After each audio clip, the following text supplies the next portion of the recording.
어제 이사야 54장에 이어서 계속 11절부터 우리에게 하나님께서 또 주시는 말씀이 무슨 말씀인지 우리가 다시 생각하면 54장 1절부터 나타난 말씀은 우리에게 내가 잉태하지 못하고 출산하지 못했어도 남편 있는 자보다 자식을 많이 낳을 거다, 그렇게 말씀하시면서 하나님께서 우리에게 내가 장막근을 길게 하고 넓게 하고 내가 모든 삶 속에서 하나님의 주시는 은혜, 그 언약이 너를 떠나지 않을 거다, 이렇게 말씀하시는 것이 1절부터 10절까지 나타나는 그런 말씀입니다.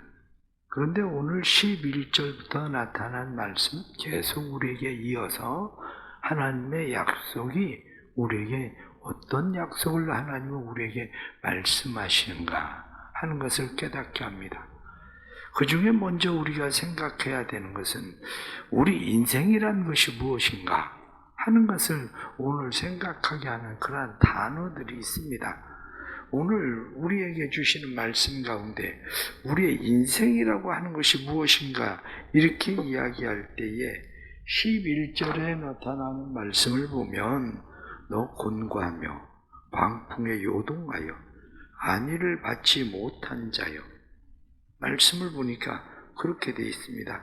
곤고하다, 가난하고 비천하다, 그런 말입니다. 뿐만 아니라 광풍에 요동한다, 이렇게 말씀하는 것은 경로하다, 그리고 격렬히 사납게 달려드는 그러한 것들, 이러한 것들로 인해서 우리가 요동하고 있는, 흔들리는 상황입니다. 안위를 받지 못한 자여, 그렇게 말씀하는 것은 내 짐을 누가 나누어 질 수 없는 사람, 아무도 내 짐을 져줄 수 없는 상황에 빠진 사람, 이게 바로 우리의 인생이라고 성경이 말씀합니다.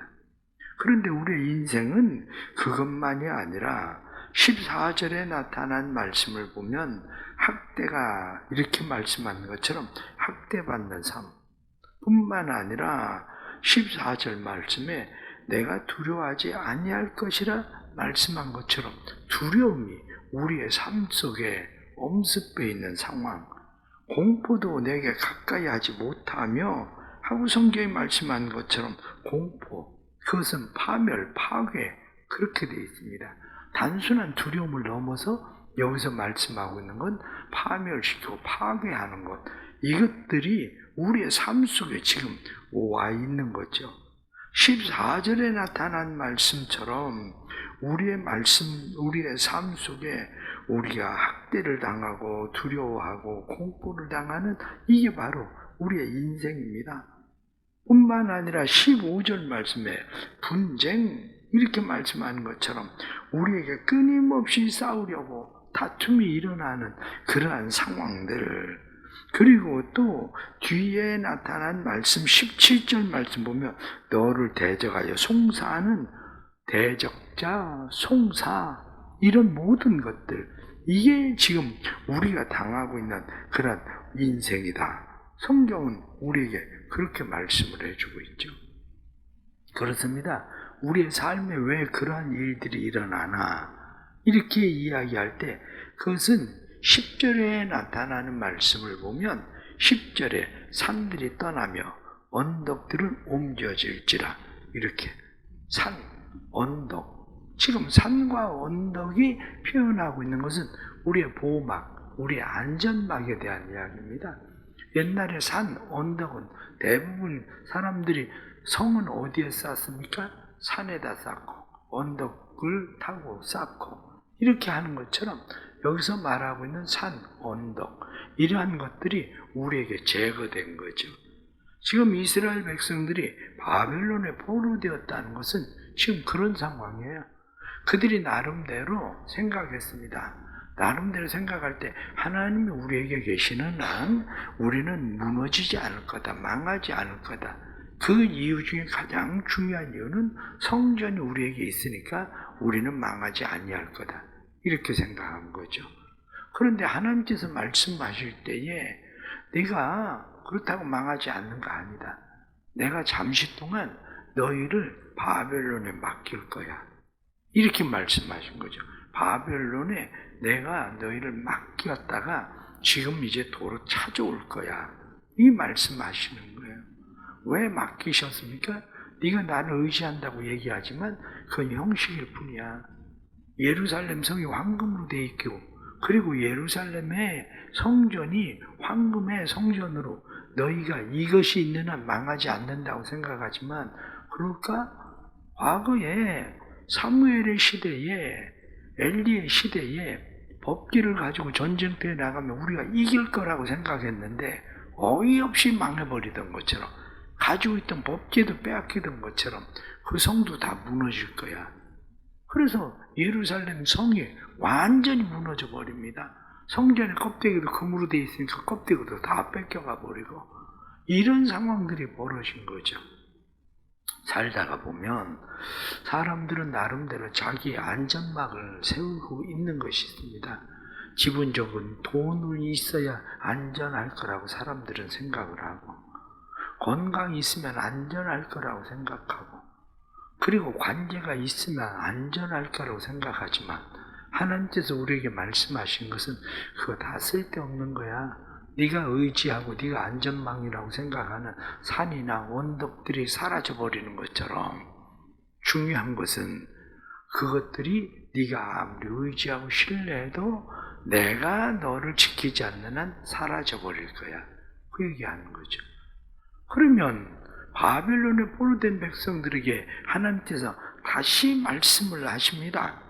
바벨론 포로된 사람들에게 다시 말씀하시는 것은 말씀 앞에 나타나는 말씀 7절 말씀을 보면, 내가 잠시 너를 버렸으나 큰 긍휼로 너를 모을 것이요. 긍휼, 그렇게 돼 있다고요. 긍휼 이렇게 이야기할 때 람, 깊은 사랑, 이런 말입니다.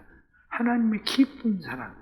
여기 너를 버렸으나 이렇게 말하지만 하나님이 버렸다는 것이 아니라 지금까지 말씀을 드린 것처럼 잠깐 맡긴 거예요. 그들을 바벨론에 잠깐 맡겼는데 하나님의 깊은 사랑이, 하나님께서 그들을 향한 그 사랑으로 그들을 어떻게 하시느냐? 그 뒤에 나타난 말씀을 보면 긍휼로 너를 모을 거다, 이렇게 말씀한 것처럼 그 사랑이 너를 모을 거다.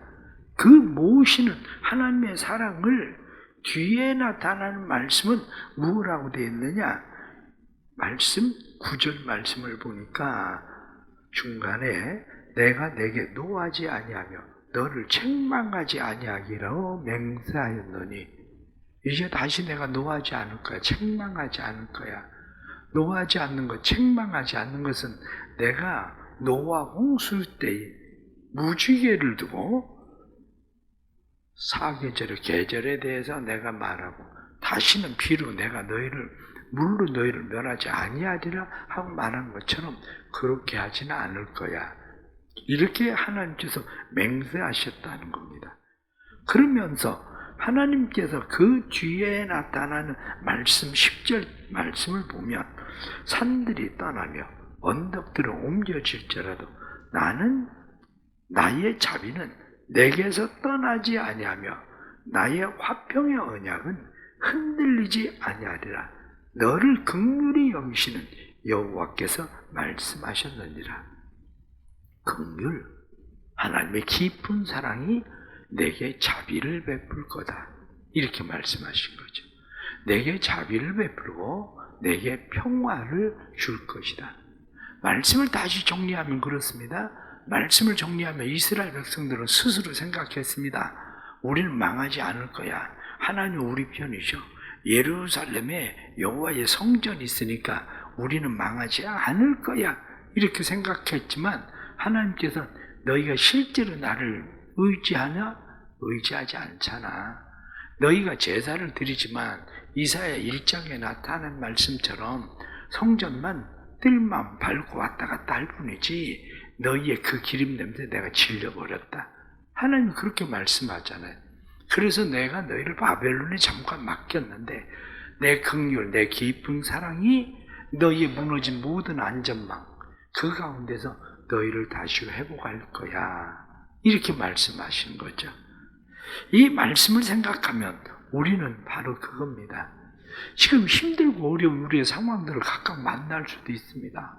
누군가에게는 건강의 문제, 누군가에는 경제적인 문제, 누군가는 관계의 문제, 모든 것들이 다 이런 상황을 만나서 내가 예기치 못하던 그러한 일들이 우리의 삶 속에 밀려옵니다. 곤고와 광풍을 만나고 내가 내 짐을 누구에게 맡길 사람도 없고 학대를 당하고 두려움과 공포 가운데 분쟁과 송사와 대적들 이런 모든 것들로 인해서 힘들고 어려운 상황을 만났어도 우리에게 여호와의 말씀이니라 하고 말씀하신 하나님의 말씀을 믿으라는 거예요. 그러면 하나님의 말씀은 우리에게 무엇을 약속하십니까?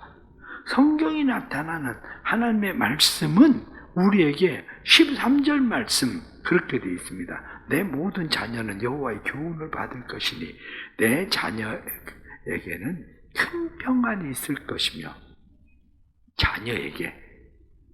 내 자녀에게 큰 평안이 있다. 이스라엘 백성들에게 큰 평안이 있다. 그의 후손들에게도 평안이 있다. 내가 너를 어떻게 회복시키느냐? 그러면서 11절 말씀에 이야기하기를 화려한 채색으로 내 돌 사이에 더하며 청옥으로 내 기초를 쌓으며 홍보석으로 내 성벽을 지으며 성유석으로 내 성문을 만들고 내 지경을 다 보석으로 꾸밀 것이며 이렇게 말씀한 것처럼 황폐했던 것을 가치 있게 보석으로 내가 다시 너희를 꾸밀 거야. 그 말씀은 내가 너의 인생을 다시 꾸밀게 이렇게 말씀하시죠. 우리의 인생을 다시 꾸미겠다고 말씀하시는 이 하나님의 약속의 말씀, 하나님의 화평의 언약, 그것을 믿어라 그겁니다.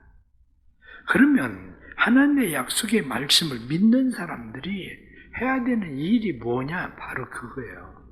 오늘 말씀을 드리고자 하는 것은 우리는 하나님의 약속의 말씀을 믿는다, 하나님의 언약을 믿는다, 평화의 언약을 믿는다 이렇게 우리가 이야기하지만 실제 우리가 하나님의 약속, 언약을 믿는가? 이렇게 이야기할 때 내가 그것을 믿는 행위는 어떤 것이 우리가 믿는 행위일까? 바로 이거죠. 믿는 행위는 어떤 것인가?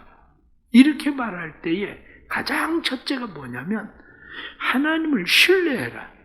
그분의 말씀을 계속 들어라. 그거야. 약속이라고 하는 것은 때로는 한 번 약속을 하고 나서 그래 약속을 했으니까 그것이 끝까지 이루어질 거야 라고 믿고 가는 사람도 있습니다. 그런데 누군가는 그 약속이 흔들리는 사람도 있어요. 약속이 흔들리는 사람은 어떻습니까? 약속이 흔들리는 사람, 그들에게 확실하게 주는 약속이 뭐냐면 그게 바로 문서라는 거예요. 심지어는 문서에 공증을 하는 이유가 뭡니까? 문서에 공증을 하는 것은 그 문서가 확실하다. 그 얘기를 하려고 하는 거죠.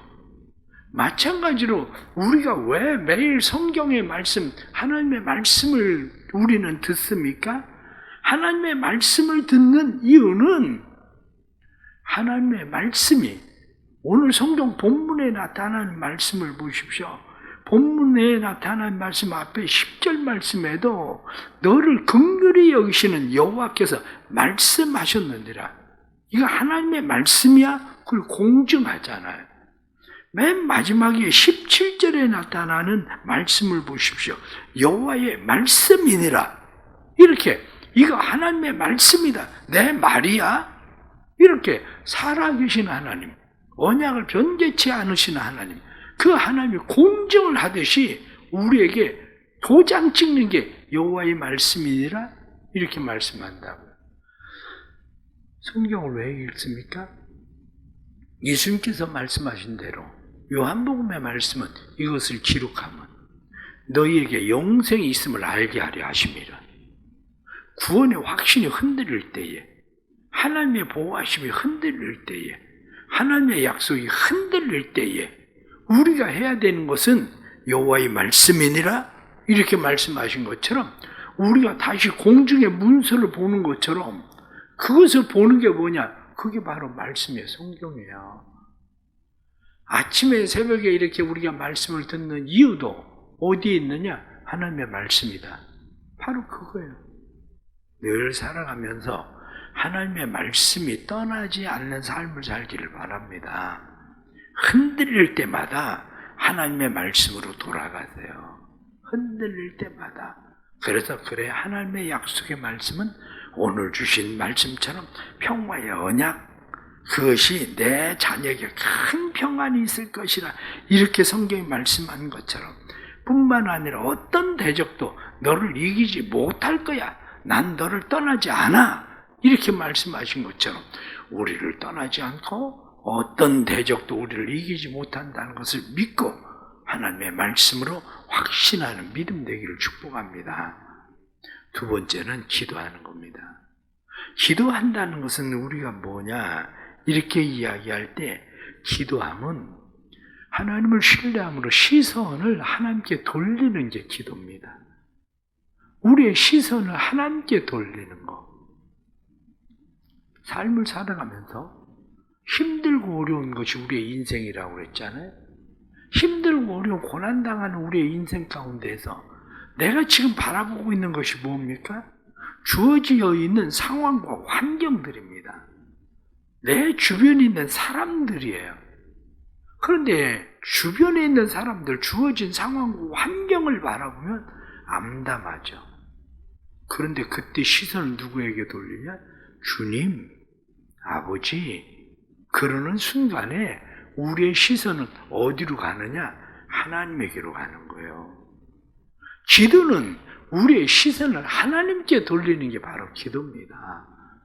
그런데 의외로 많은 사람들이 기도해야 된다 이런 생각은 하는데 어떤 상황과 환경을 만났을 때에 사람들은 시선을 하나님에게 돌리지 못합니다. 그 이유가 어디 있는가? 습관이 안 돼서 그래요. 예수님의 습관을 쫓아 기도하셨다고 성경에 말씀한 것처럼 어떤 일을 만날 때에 습관적으로 우리가 시선을 하나님께 돌릴 줄 아는 습관이 필요한 겁니다. 그런데 어떤 일 만나면 기도하지 뭐 그때 가서 기도하면 되지 이렇게 이야기하는 사람들은 그 상황을 만나도 기도가 안 됩니다. 왜냐? 이미 시선이 상황과 사람들에게 시선이 고정돼 버렸는데 내 마음이 거기에 묶여 버렸는데 내 시선을 어떻게 하나님께 돌립니까? 묶여있기 때문에 돌려지질 않아요. 그런데 그래도 시선을 하나님께 돌릴 줄 아는 사람들은 기도의 습관을 들인 사람들은 어떤 상황, 어떤 시험을 만나도 그 사람들은 그럴 때 시선을 하나님께 돌리는 거죠. 늘 삶에 기도가 훈련되기를 바랍니다. 습관되기를 바랍니다. 그래서 늘 하나님께 우리의 시선을 돌리고 어떤 상황과 환경을 만나도 무슨 소리를 들어도 주님, 아버지, 하나님은 아시죠? 하나님이 아시죠? 하나님은 아실 수 있습니다. 그리고 우리의 시선을 하나님께 돌릴 수 있는 은혜 있기를 축복합니다. 마지막은 평안을 누리는 겁니다. 평안을 누린다는 것은 하나님의 말씀을 믿고 의지하고 신뢰함으로 내가 시선을 자꾸 하나님께 돌리고 공증서처럼 우리에게 주어져 있는 여호와의 말씀이니라 그것이 정말 마음에 들어와 있는 사람은 평안이 찾아와요. 말씀에 나타난 것처럼 큰 평안이 있을 것이며 이렇게 말씀한 대로 우리에게 평안이 우리의 삶 속에 있다고요.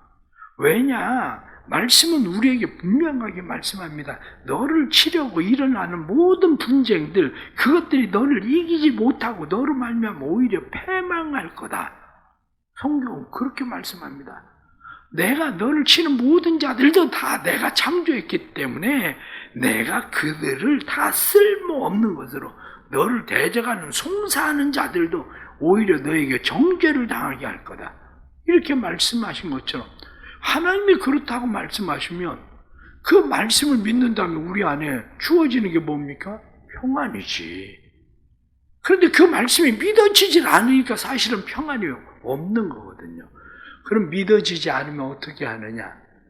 믿어지지 않을 때 우리가 하는 방법을 뭐라고 이야기하냐면 자기 믿음을 증거해라. 그거예요. 사람들이 아유 그렇게 일 생겨서 어떻게 해? 그렇게 얘기할 때에 내 마음가운데 평안이 없어도 내가 하나님을 믿는 믿음을 증거하는 것이 괜찮아. 하나님이 아실 거야. 내가 증거하는 거예요. 내가 그렇게 증거할 때에 내 안에 평안이 들어오는 거예요.